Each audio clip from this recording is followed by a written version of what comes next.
Good morning to all Hot Topic and Fresh News listeners on this crisp morning of the 3rd of March, 2024. We've got some urgent news updates for you today.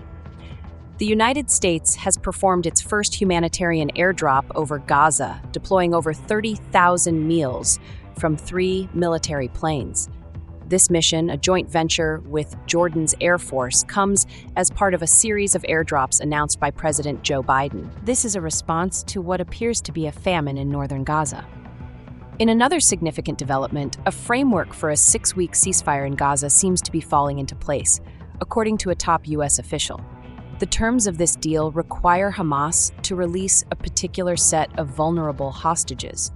The parties involved in this potential deal are set to reconvene in Cairo this Sunday. Aside from this, the U.S. sent over 38,000 meals via C-130 transport planes along the Gaza coastline on Saturday. Although aid agencies have raised concerns about the inefficiencies of airdrop aid delivery, they argue that it's costly, unpredictable, and aid often falls into the wrong hands. A saddening incident unfolded on Thursday outside Gaza City where over 100 people were killed in a rush to an aid convoy. Israel denies responsibility for the killings, stating they are under investigation. However, Hamas accuses them of the act. Lastly, the United Nations World Food Programme warns of an imminent famine in northern Gaza, where it's estimated that about 300,000 people are living with scarce food or clean water supply. That's the major news for today. Stay tuned as we delve deeper into these developments on the Hot Topic and Fresh News. Hello, listeners. This is your host, Emily. And I'm David, ready to delve into the day's major news stories with you. We're broadcasting straight to your favorite podcast platforms every day on Hot Topic and Fresh News. Don't forget to hit that subscribe button and turn on notifications so you never miss an episode. Now, let's get straight to the hot topics.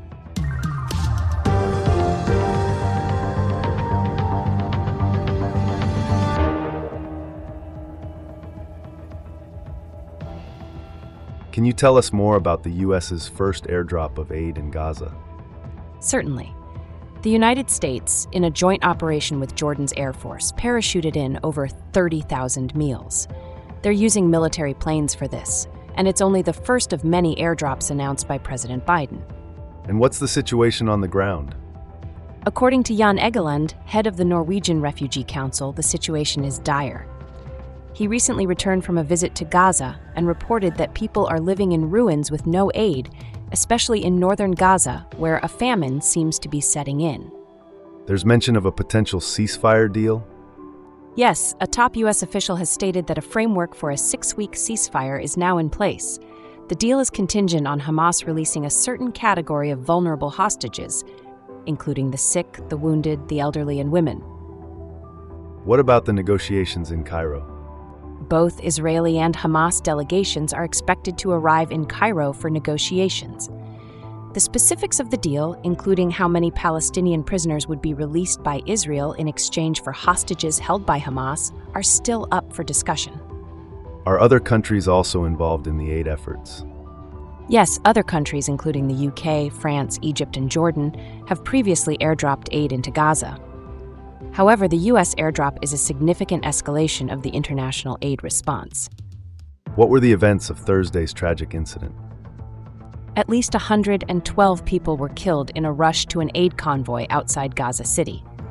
The cause of these killings is still under investigation, with Israel denying any involvement and Hamas accusing them of the act. The aid airdrops seem to be a contentious issue. Can you elaborate?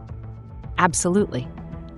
Although they're a step in the right direction, aid agencies have concerns. Jan Egeland, for instance, referred to airdrops as expensive, haphazard, and often benefiting the wrong people. Displaced Gaza resident Medhat Taher also expressed that this method is inadequate and called for aid to be sent via crossings instead of parachutes. Has there been any response from the U.S. administration to these concerns? Yes. President Biden made a statement acknowledging these issues. He stressed that the U.S. would insist on Israel facilitating more trucks and routes to get aid to the people in need. These sentiments will likely be discussed further when Vice President Kamala Harris meets with Israeli War Cabinet member Benny Gantz in Washington. There's been more violence as well? Unfortunately, yes. In a recent incident, the Gaza sub-office of the UN Coordinator for Humanitarian Affairs reported that they found a large number of people with bullet wounds at Al-Shifa Hospital. There's also been an Israeli bombardment at a camp in Rafah, in southern Gaza, which resulted in at least 11 deaths. The World Health Organization's chief Tedros Adhanom Ghebreyesus has called the attack outrageous. What are the implications for the humanitarian crisis in Gaza? They're severe. The UN's World Food Program warns that a famine is imminent in northern Gaza. Approximately 300,000 people are living with very little food or clean water. This situation is exacerbated by the ongoing violence, which has, according to Gaza's Hamas-run health ministry, led to more than 30,000 deaths, including 21,000 children and women, since the Israeli military campaign began. It's a grim picture indeed. It underscores the urgency for a ceasefire and a sustainable solution for peace and security. Absolutely. It's a crisis that demands immediate attention and action from the international community to alleviate the suffering and find a lasting resolution. As we reach the end of our discussion on this heartbreaking situation, what are the main takeaways from this complex issue? First, the humanitarian crisis in Gaza is severe and worsening, with an imminent famine in the north and a high casualty rate. Second, there seems to be a general consensus that airdrops, while helpful, are not the most effective method of delivering aid. It's clear that more sustainable and direct methods are needed.